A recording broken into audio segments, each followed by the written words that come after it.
So a special election in Iowa just went to a Democrat. And what happened was the Democrat that was running was Phil Miller.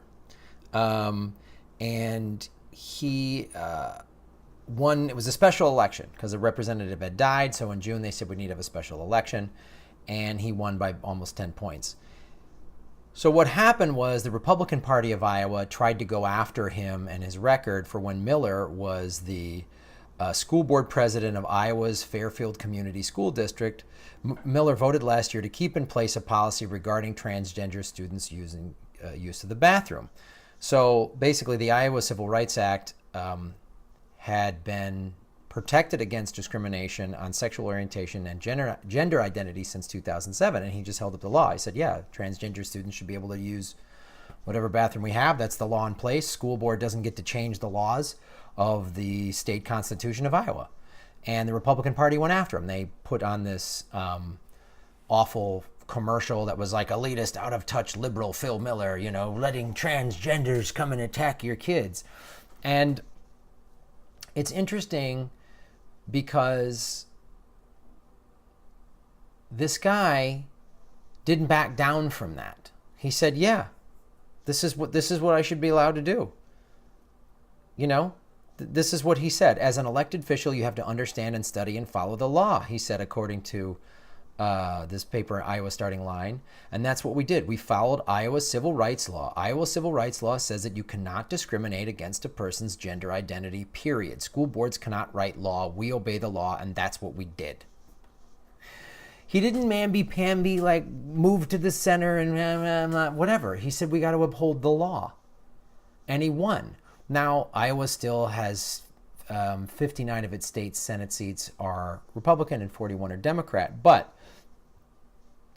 it's a good thing to look at and to examine because we talk about it a lot. Democrats have lost some special elections because on the federal level, because they either had progressives that didn't get backed by the Democratic Party or the DCCC, or they ran another platitude corporate Democrat that didn't stand for anything.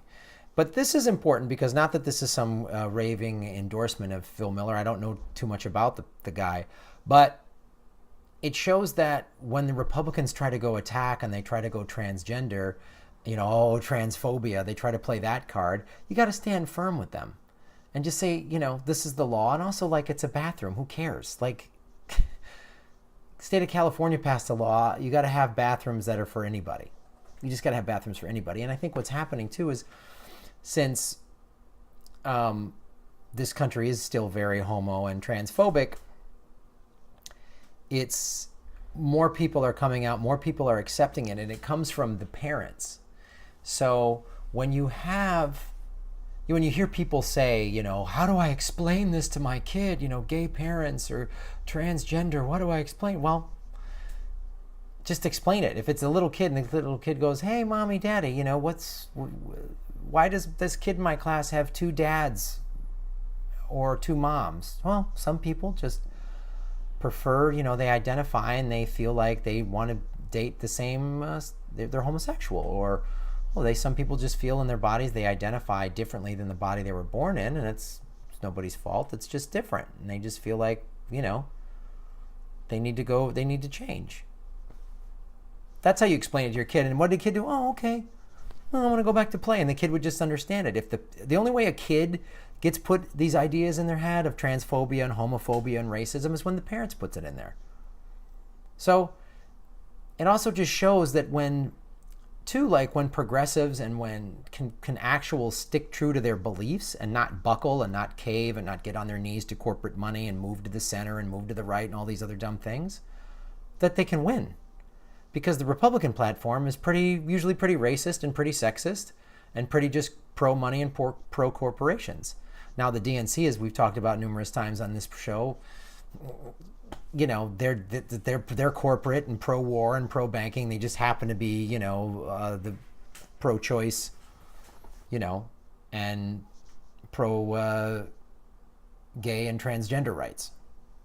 So it's an interesting little thing. It's the write-up is I'll put the link in below that the Intercept, that was the article that was in the Intercept, and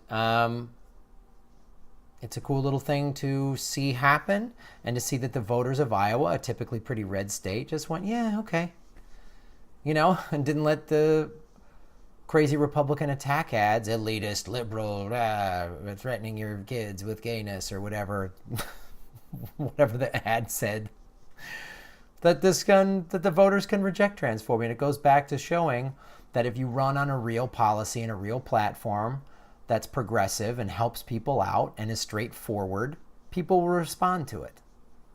So we need this on every level.